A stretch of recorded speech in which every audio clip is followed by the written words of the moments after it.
哎，各位，这是什么意思啊？不妨。里面死的是6处的好手，我率队守卫，你进去验尸。这不得找个仵作来啊？院内绝密，知道的越少越好。那我也不能空着手干活啊。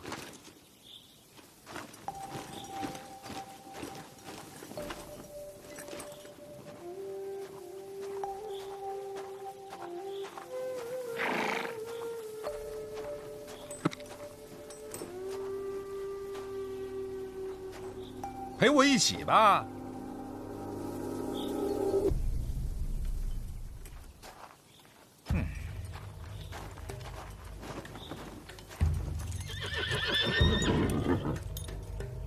若有敌踪，全力冲杀，伤亡过半时，分兵抵挡，护送王启年回京都。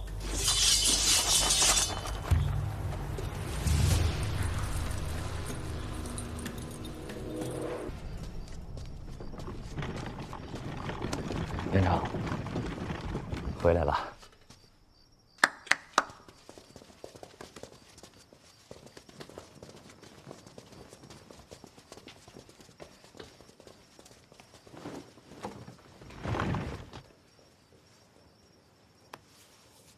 辛苦了，应该的，还扛得住。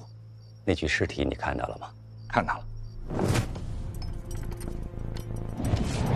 怎么死的？利器穿刺而亡。从伤势上看啊，凶手出手极快，易如凡人，武功高强。可除此之外呢，也没什么特别的。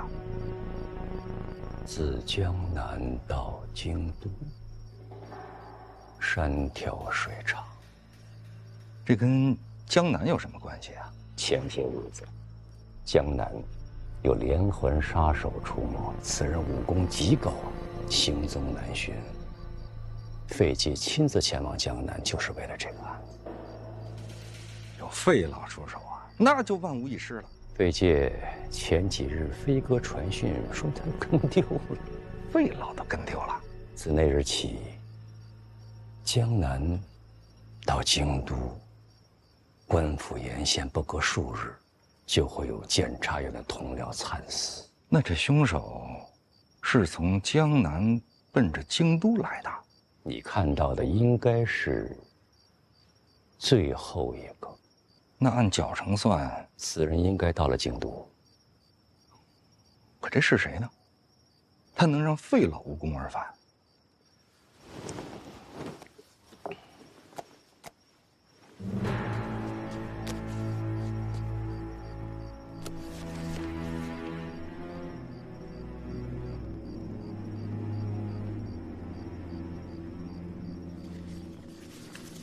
从这伤势上看，跟我今天见那尸体一模一样。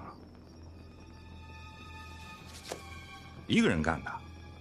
你往前翻，往前翻，看看死者是谁。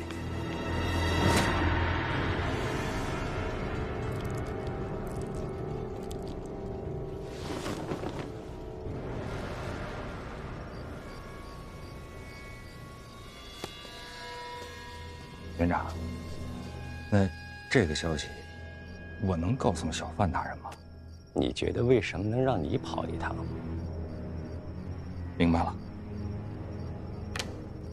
请您告退。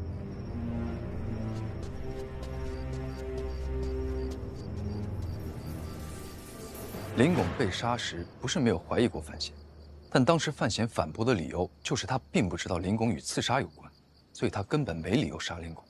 可事实证明他是知道的，所以他有动机。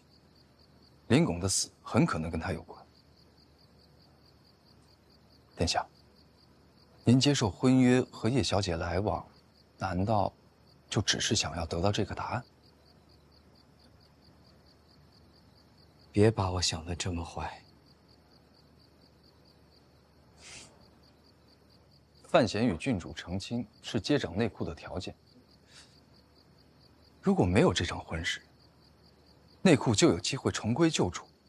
殿下，3日时间足矣，只要把这消息告诉郡主，这场婚事就再也不可能发生。谢必安，我没有想到你会有这么坏的想法。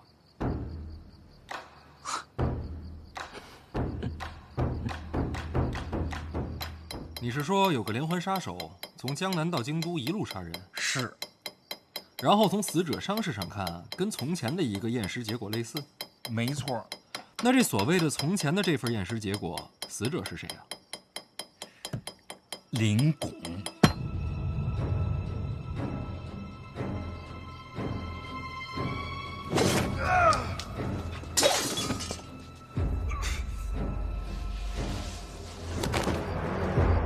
你没看错？不会错了，大人。2次伤势非常相似，这凶手啊，2次杀人，出手速度都是极快，异于常人。当然了，也有另外一种可能，那就是这次的连环杀手跟当年杀害林拱的那个凶手用的武器相似，武功呢也相差无几，也会有如今的这个结果。你刚才说，这个凶手是从江南一路奔着京都杀过来的。从时间上算的，现在应该已经在京都了。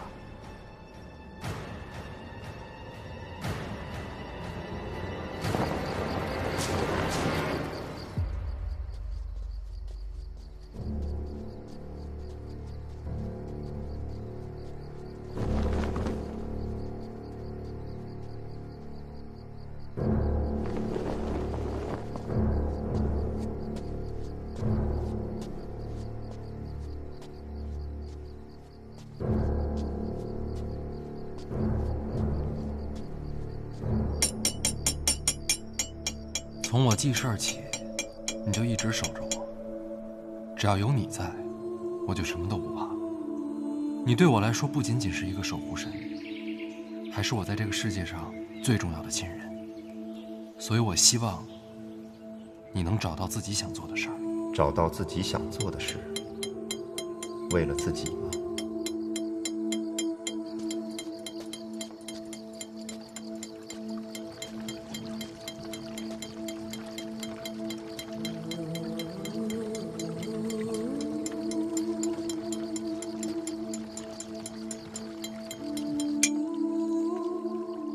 谁？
吴珠说：“你到底在哪儿啊？”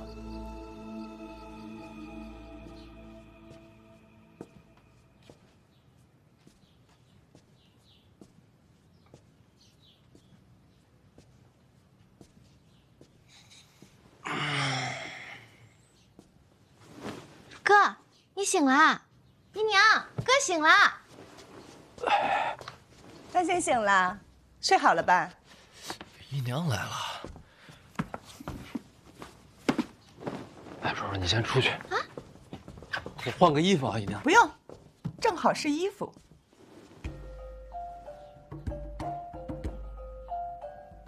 这2项都得是。想得美，满院子都是。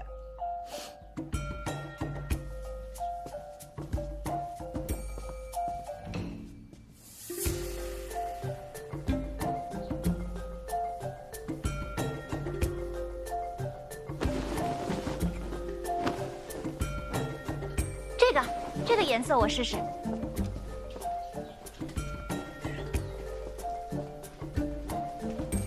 丽姐，还有丽姐，那件我再看看。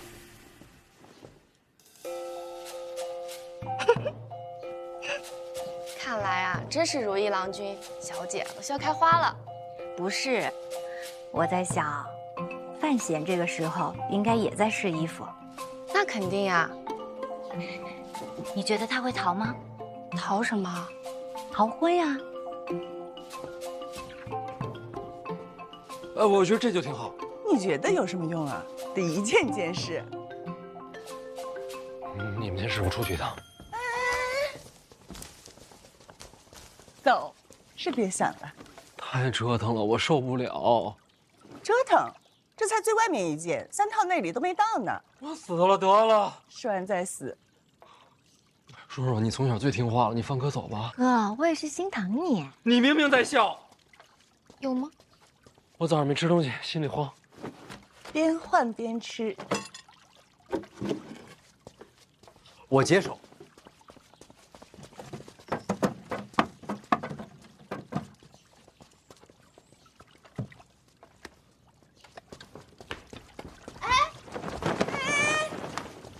2天后大会，你往哪儿跑啊？你要豁得出去不成亲，这会儿随便跑。让他这么试，怕是生不如死。您怎么知道啊？我了解他呀。若是这时候都不逃，那就是真放不下我了。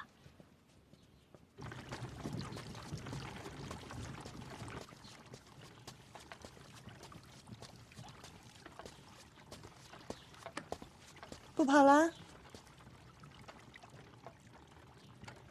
来吧。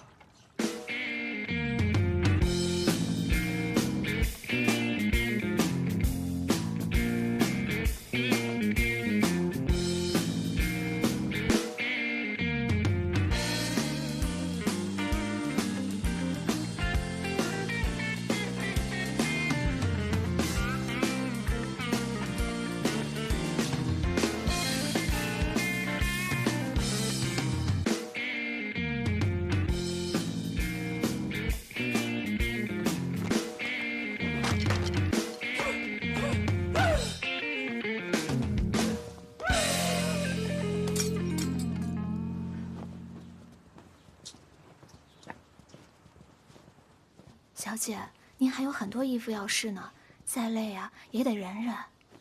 他不逃，我就不逃。婉儿，婉儿，灵儿，你来的正好，我试了好多衣服，都快挑花眼了，你快帮我选一选。我有要紧事。你们先歇会儿，都下去吧。都下去吧。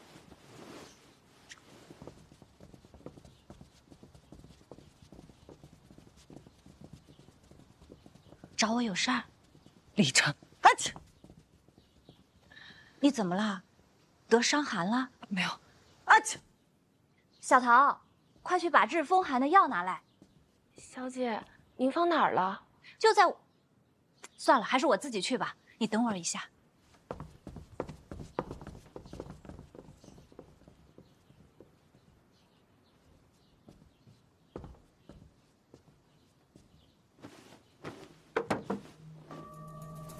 谁？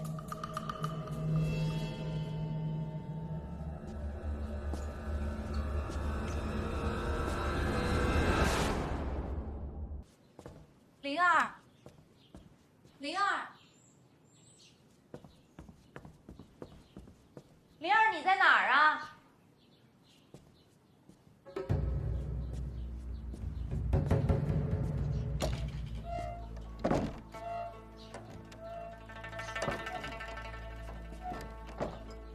这就走了？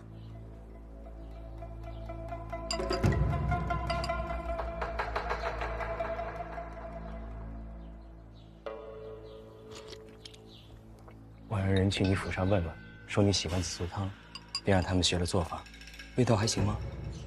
我们叶家掌管京都城防，我莫名失踪，他们总会找上来的。你没有失踪，你出城有急事，还给家里留了书信。什么书信？你学我笔记。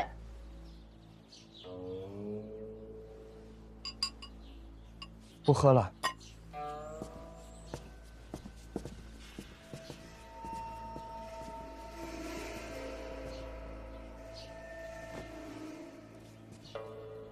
你抓我是为了什么？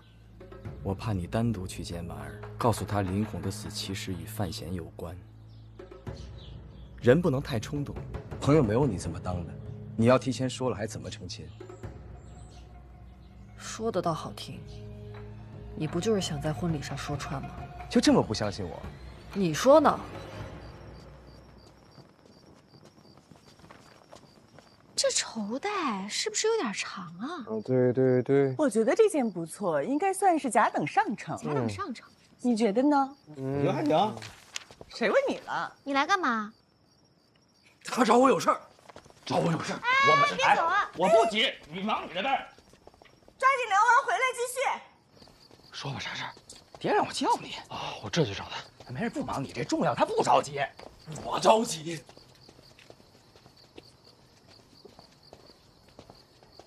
爹，爹，您找我？哎呀，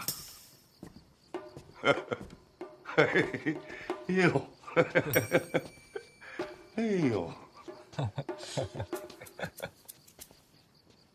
还真是挺合身。哎，您说合身，那就定这事了。不，我没说，我说了不管用。我是真受不了了，这一箱一箱的，什么时候是个头啊？哎呀，人生大事得要周全。不是，这一件又一件的，看着都差不多，有什么区别呀？谁说不是呢？您当年也这么试的？我试的比你多。那您怎么过来的？熬过来的。哎。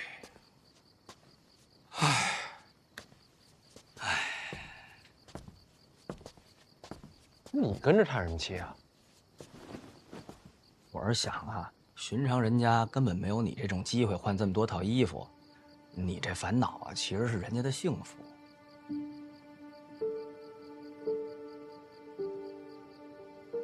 我说错了。你是范思哲吗？你能说出这话？我这次北上啊，见了太多了。咱们大庆就算国力雄厚了，可是还有好多老百姓都饿着肚子呢。所以呢？所以就得多挣钱呢。我多挣钱就多开铺子，最好铺满全天下，什么大庆啊、北齐啊，哪怕是东一城都开铺子。那铺子开的多了，来做工的人也就多了。我没想的太大太远，就想着让所有人都吃上饱饭。说的没错。嘿嘿嘿，光赚钱怎么行呢？哎呦，你有这份心，也算是长大了。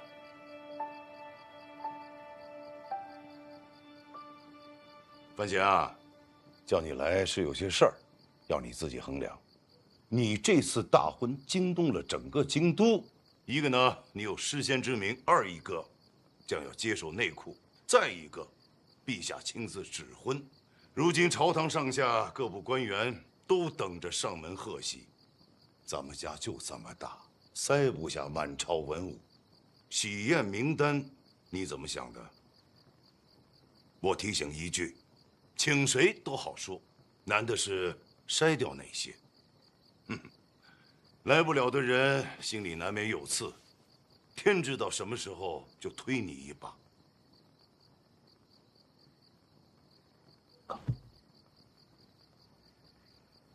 你再说说，这拍卖会能成？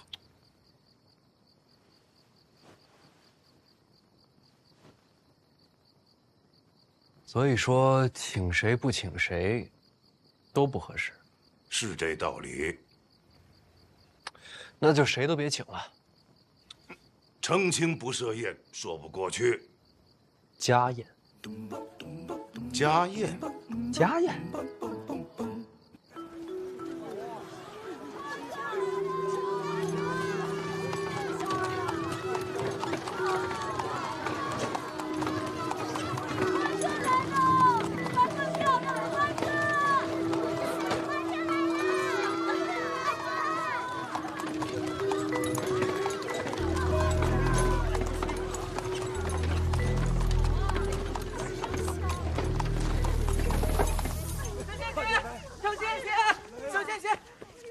外面。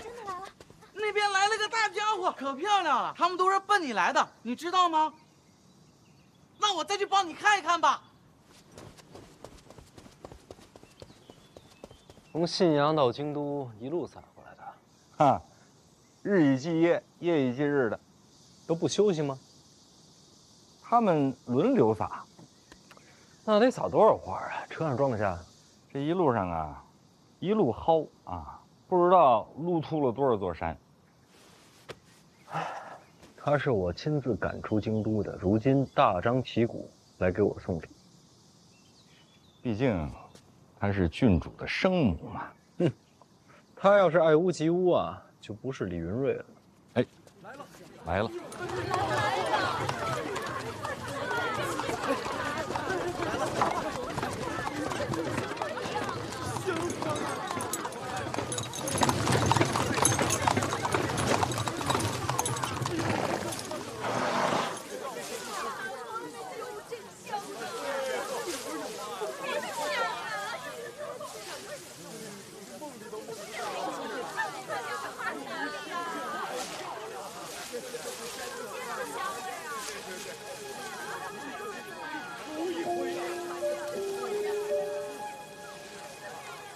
什么意思啊？哼！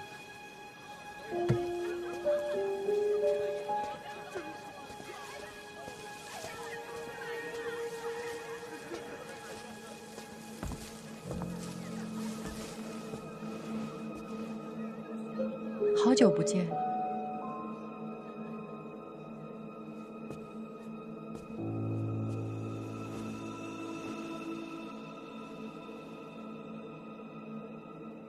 陛下命你留在信阳，若无旨意，不可回京。我抗旨，就是偷偷回来的。你现在可以去告我，一告一个准。回京都是想做什么？给你的。别怕，只是我的一份贺礼。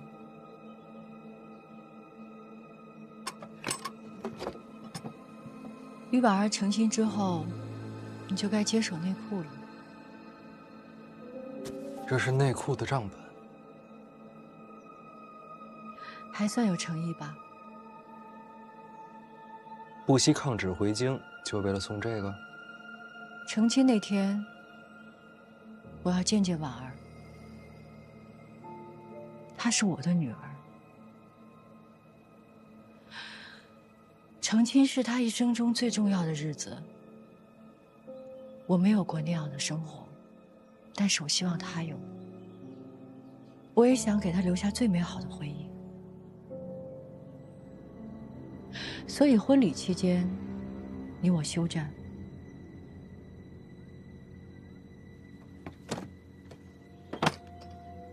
那婚礼之后呢？那还用问？你死我活。就没有想过我不答应？刚刚说了，可以去告我。我只做我想做的事情。你怎么选，我都接着。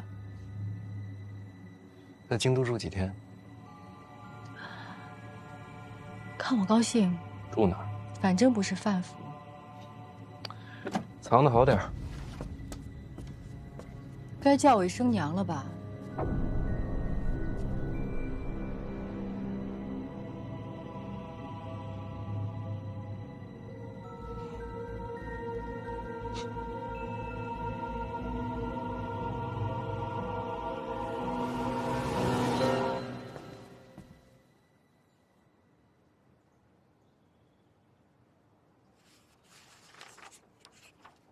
慢点看，别对着强光，不着急。没事，看完了。怎么样？内库的经历是一个无法复制的传奇，毕竟是曾经的天下第一商铺。有史以来，天下第一商铺都不为过，多少奇思妙想，分铺开遍天下。还要皇室撑腰，如今看来，这账面上亏损了2000多万两。李云瑞这个生意做的，就该掉脑袋。皇室的脑袋，没那么好掉。你听到这个欠款就不惊讶吗？早该想到的，就算没欠，交到我手里也该欠了。这件事情对于你来说，不光是账本，也是一个坑。就算是坑，也等到成完亲再跳吧。你说的对，婚事天下最大，你娘也盼着这一天呢。这些账册是不是先藏着些？怎么藏呢？人家撒着花送来的，不如大方点。大方点。现在通知8处的人过来抄录，正好，你也用一下你娘留下来的宝贝。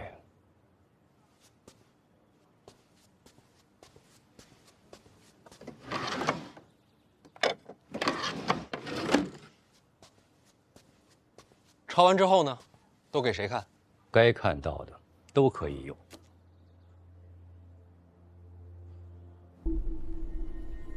内库底蕴犹在，范闲又是个人才，我猜不出4、5年，亏空即可追平。这账本大张旗鼓的送来，该知道的都知道。天下商贾逐利而行，既然知道欠债，谁还敢跟范闲做买卖？这亏空只会越滚越大。半年之内若无转机，他就得把内库吐出来。哎，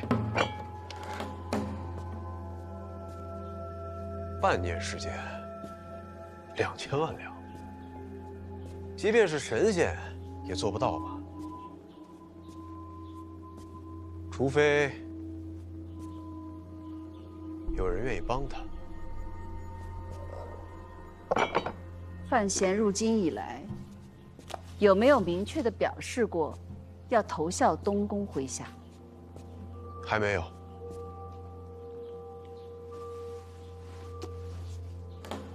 2000多万两的大客，换个礼尚往来，不过分吧？你是在救他。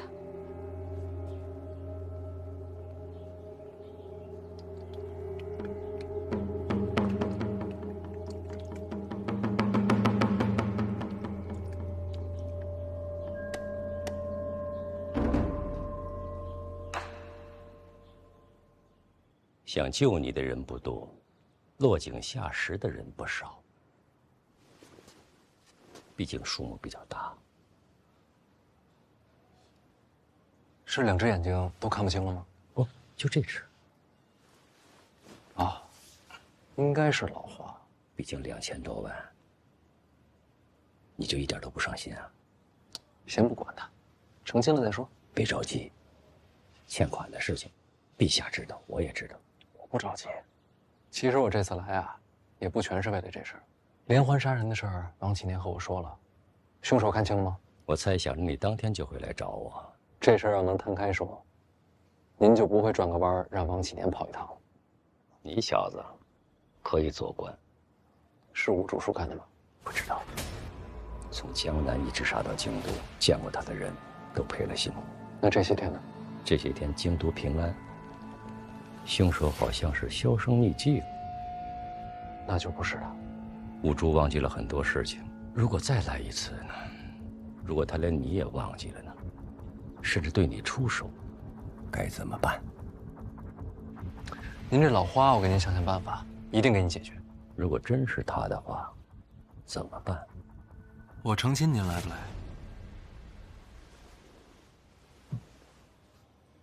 那是你的家宴，就是家宴才会请您啊。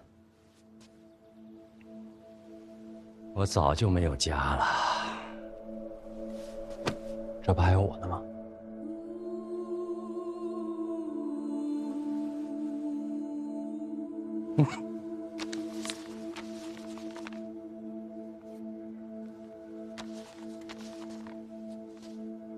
成婚之后再看吧。这是随礼，人不去礼不随，不合适。里边装了什么呀？神神秘秘的。祝你永结同心，百年好合。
成美，母亲大人，别动。今天就让我替你梳妆。你何时回的京？偷偷回的。陛下没旨意？没有旨意。那这是抗旨啊！圣旨什么时候抗过娘？抗旨可是重罪。哼。我不在乎。你出嫁，我要是不回来，那才是重罪。母亲大人，我这辈子有一点是认准的。什么？这天上地下，我李云瑞最美。虽然有人眼下看不到我，但也不是我的错。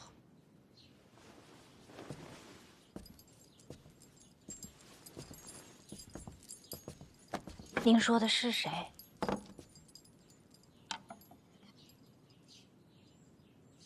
那不重要，我那样说，就是想告诉你，我一定要来京都，因为我要亲自替你梳妆。在这人间，如果我允许有另一个人比我更美，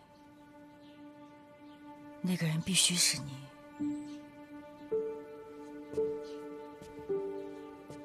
必须是今天。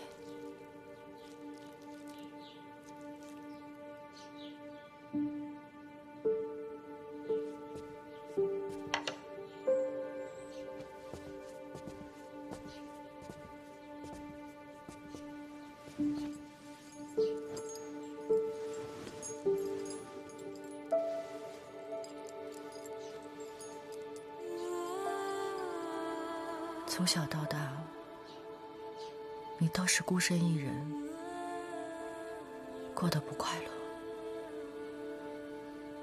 如今也无法弥补。只有今天，让我尽一次母亲的责任，让我亲自将你送入到人生的下一程。娘，别哭，现在胭脂刚好。娘，以后能不能不要再跟范闲争斗了？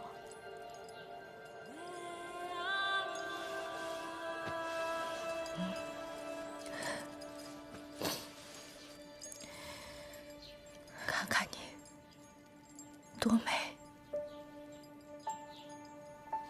做娘的输给你了。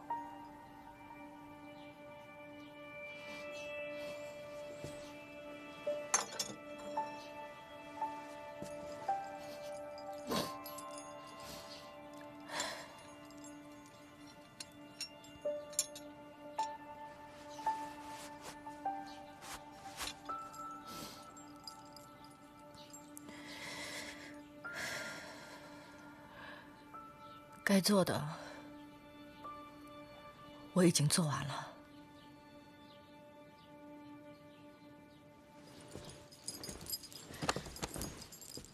您要去哪儿？偷偷的来，自然要偷偷的走。婉儿，我没有过过你这样的日子，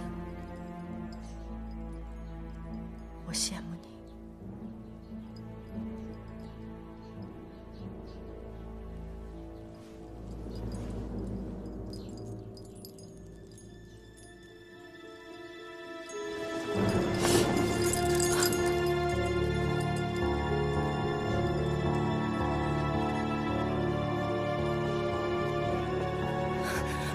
站住！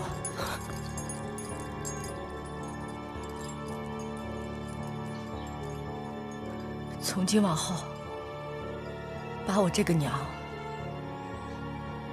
从你心里给挖出去。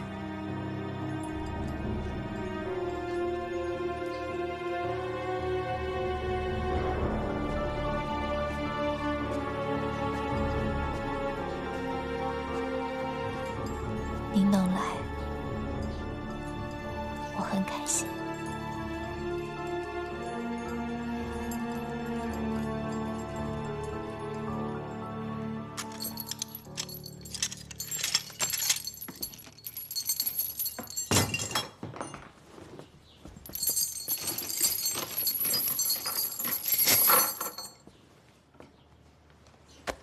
哎，去哪儿啊？还能去哪儿啊？你放过他们吧。我就害怕你不放心，所以让你和我一同去。我又不会武功，真有什么意外，随时向我动手。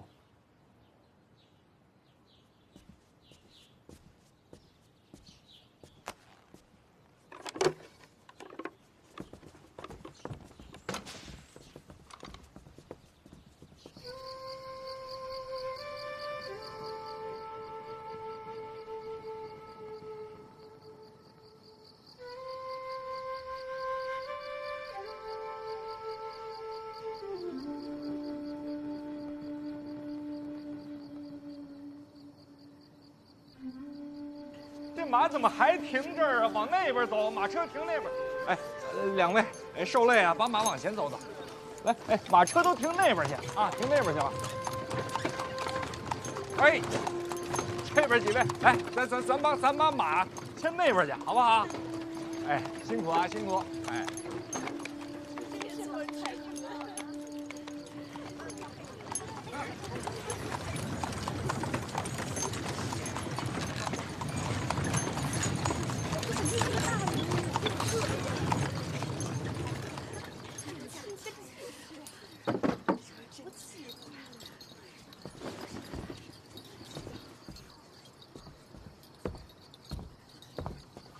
参见太子殿下。你是那个王启年哦，带礼物的，跟我进去。我知道你要说什么。家宴，你们就不用跟着了。都谁到了？那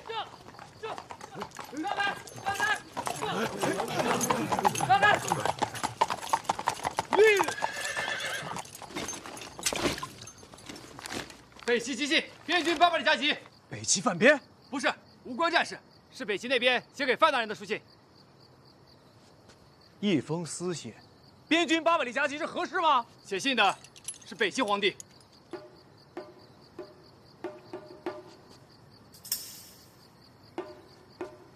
哦，哪有新郎官亲自倒酒？家宴无所谓规矩。怎么，我成亲，你比我还紧张？哎，范兄，来，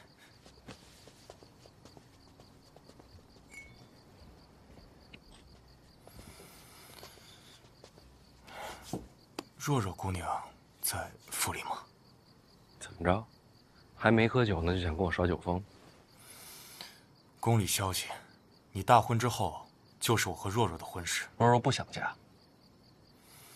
范闲，这是圣旨，我和若若愿不愿意，不重要。可是她不想嫁，那怎么办？难道要抗旨吗？其实，我对若若一直观感很好。既然如此，那不如接触接触。我的为人你也该放心。那圆梦怎么说？哎，圆梦，那都是过去的荒唐事。抱月楼的事情，我真没有参与。我相信你，我也原谅你了。但若若不会嫁给你。哎，赐婚的事情，谁还能拦住陛下的旨意啊？恭喜恭喜啊！太子殿下，见过太子。大哥，那什么，这东西都放到里边那院子去。哎，看见新奇的物件不要乱碰，听见没有？我来啊，也没什么别的事儿，就是跟兄弟们来蹭个酒。那个，修好了吗？啊，修好了。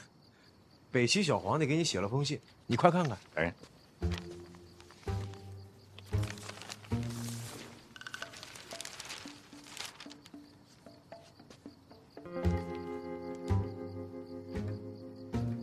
催我更新的，什么意思啊？红楼，北齐小皇帝喜欢看。就这？还有点别的消息，殿下自己看吧。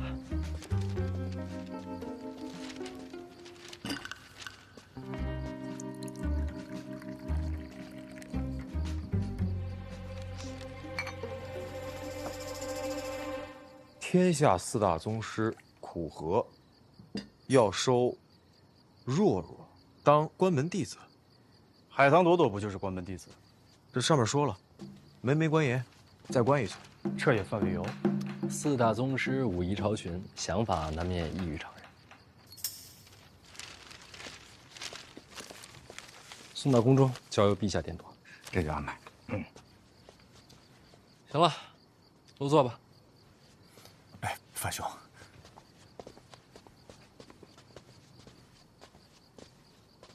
范兄，你这是怎么做到的？你觉得这婚事还能成吗？瞧在四大宗师的面上，陛下这赐婚恐怕会不了了之。四大宗师凌驾于王朝之上，你觉得这是好事吗？一向如此。我随口一说，你别在意。赶快入席吧，冷菜快上。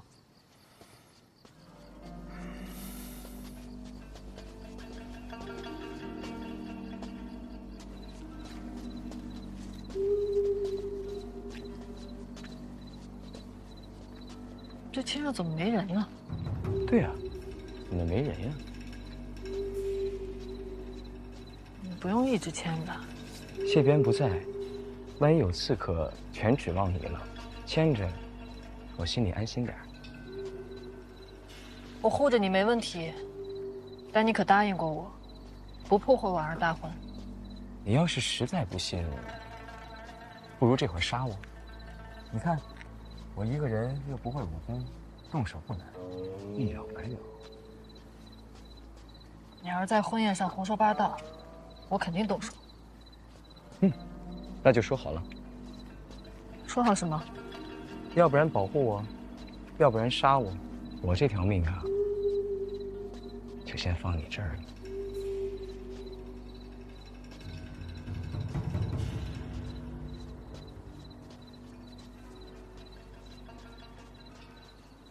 哎，你娶了婉儿，咱也算是亲戚了，咱们是一家人。大哥，我不骗你，为了咱兄弟这事儿，我是整宿的睡不着觉啊。这内库亏空这么多，咱们怎么办呀？太子为人突出一个慈悲。还有一点啊，我看这北齐对你也是颇为看重，但是咱们这内库亏空再多，那是咱大庆国的事儿，可不能拿别国的钱银来填这窟窿，这是大忌。太子不必多虑，北齐小皇帝就是再喜欢红楼，也不能倒贴2000多万两，哪个世界也没有这么催更的。也对啊，这话说回来，内库亏空，到底该怎么办呀？今日范闲大婚，不提这些。啊，不提了，不提了。啊，再提最后一句啊，幸亏那人被禁足了，要是他来了呀，还不够添乱的。大人，二殿下，登门贺喜。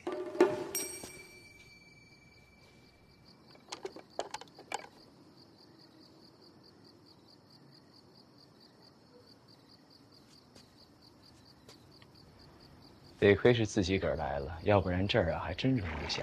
人家不像你，知道怕死。死我也怕吧，但不是最怕的。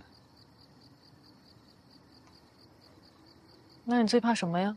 我怕的是波澜不惊，无趣儿啊。莫名其妙。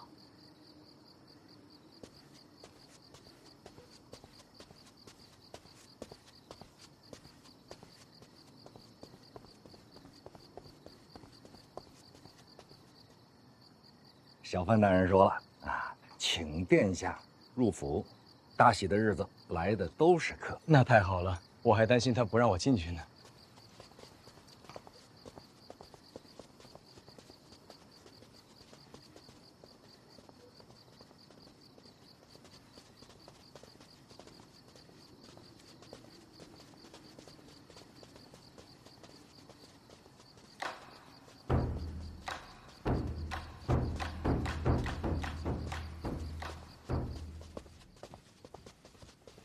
殿下请。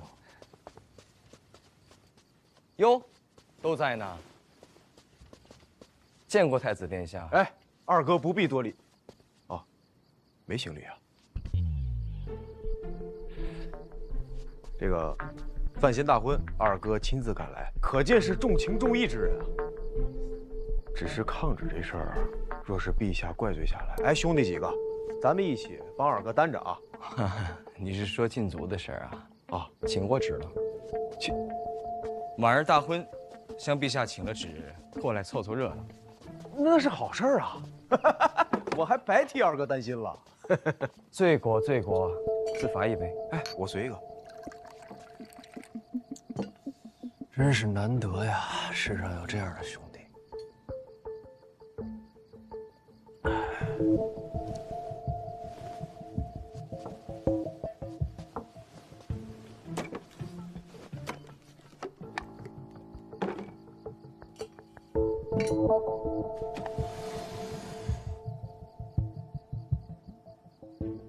随礼，多谢。打开看看。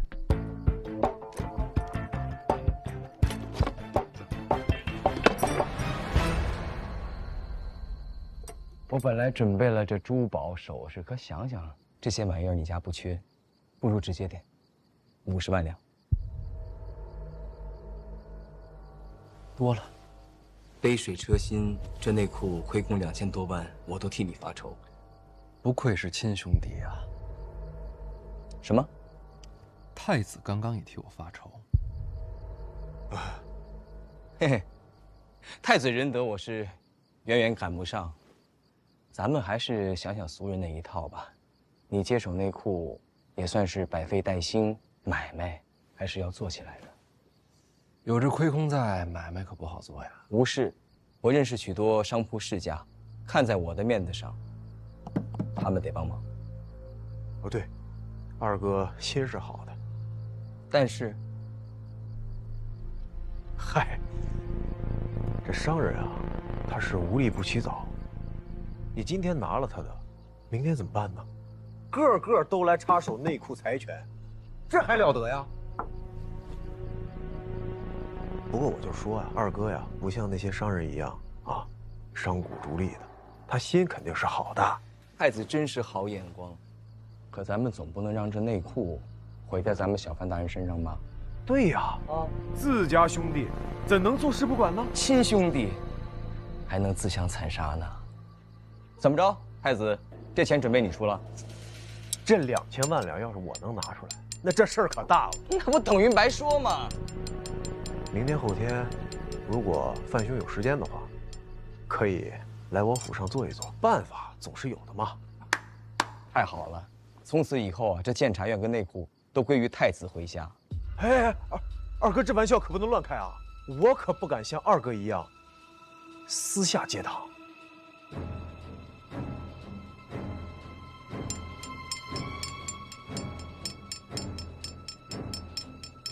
我这边你也考虑考虑，不用投效，正常买卖，各取所需。对，各取所需，后患无穷嘛。总好过卖身求荣啊。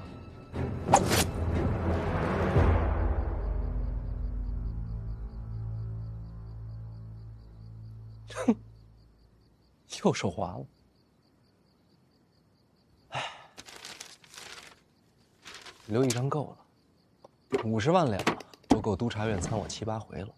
大好的日子不想触眉头。哎，太子听说过蜜月吗？是一种甜食吗？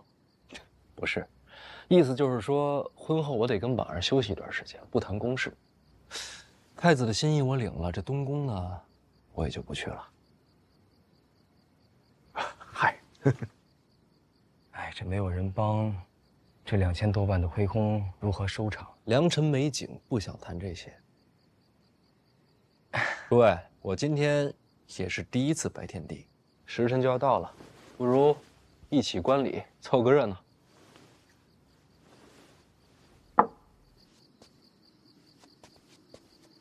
良辰已至喽！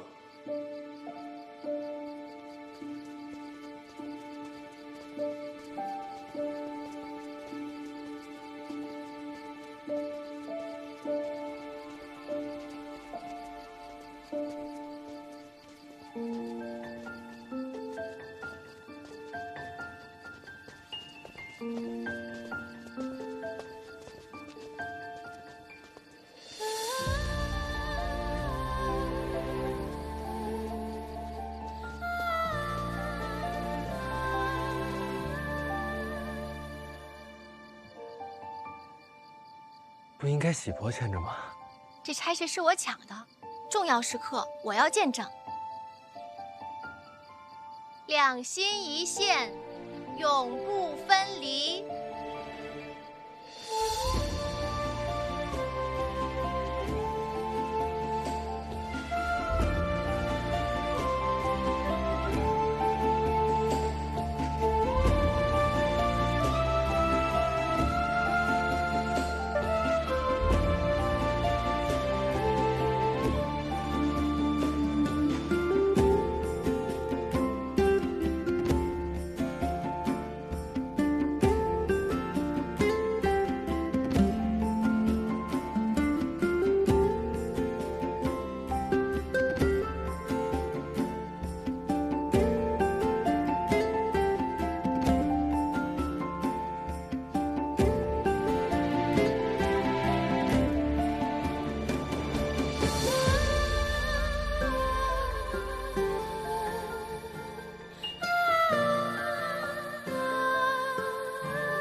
婉儿，我有话要对你说。哎，你少爷，有什么话啊？咱们拜完堂之后再说啊。不行，我一定要现在说。婉儿，爹有一句话，一定让我在你大婚的时候告诉你。什么话？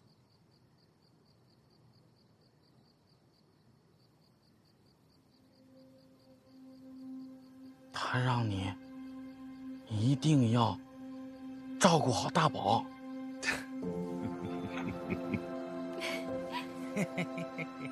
好，我答应你。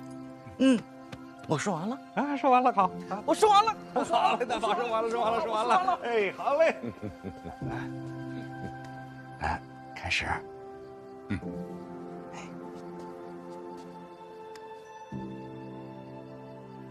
哎，开始。嗯。哎。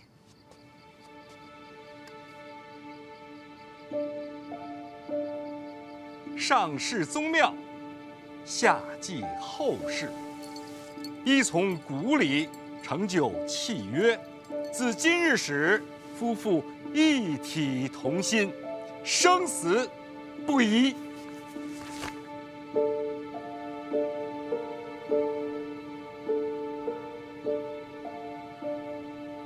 新人行礼，一拜天地神庙，此为诸礼之本。拜。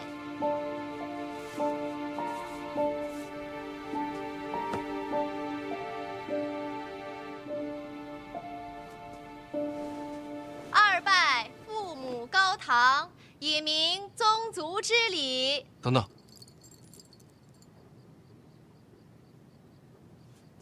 姨娘，你坐那儿。万万不可！我不是范家主母，礼法上做不得。礼法不认，我认。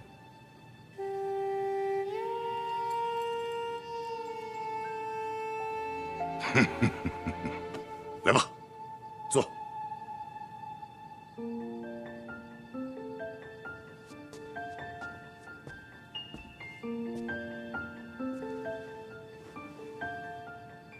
二拜父母高堂，以明宗族之礼，合体同亲。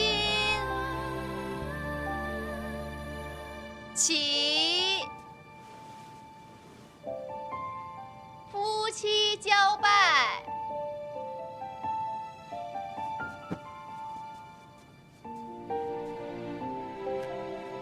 拜。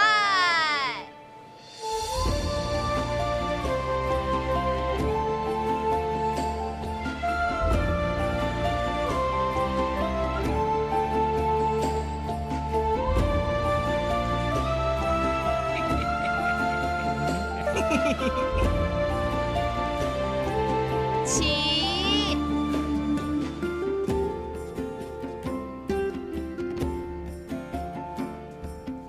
自此夫妻交拜，契约已成。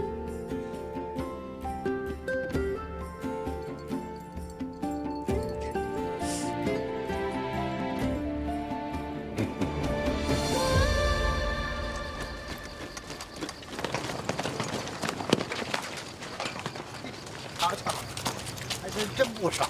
嘿，长庙会似的。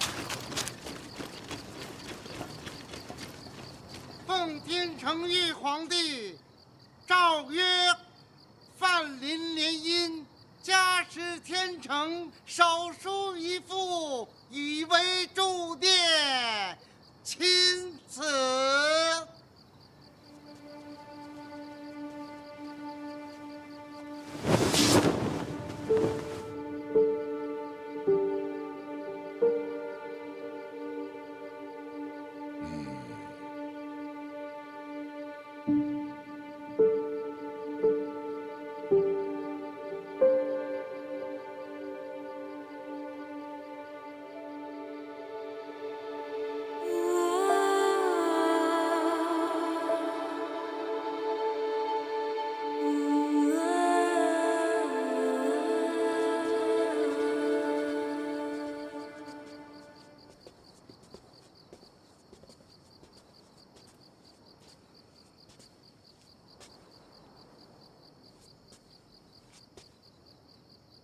要不要我送你回府？啊，不用，多谢啊。谢什么？林拱的事儿没说出口。我答应过你，不会破坏婚礼，说出去的话，总要算的。总之，谢谢你。婉儿能有今日，真的很不容易。婉儿也是我妹妹。那我走了。啊，一路小心。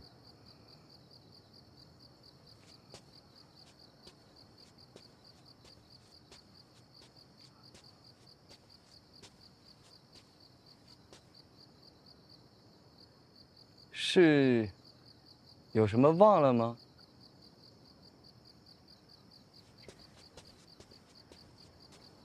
你一个人，我还是送你回去吧。那也好，身家性命就交给你了。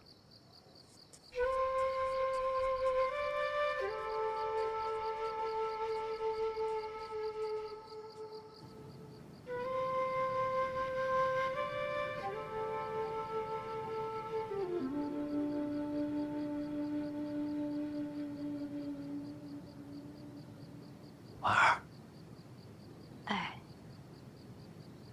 你出来，啊，别躲床底下了，都听见了。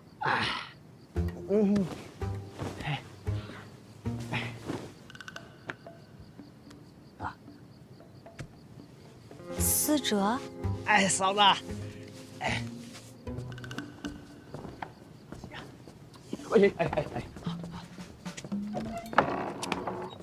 早生贵子，早生贵子。这些个封建陋习，回头我揍他一顿。哦，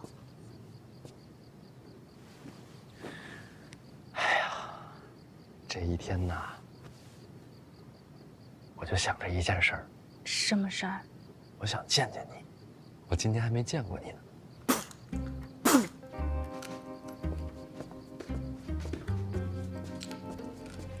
谁呀？大宝啊，大宝啊，你回去吧。小仙仙，我跟那个小东西不一样。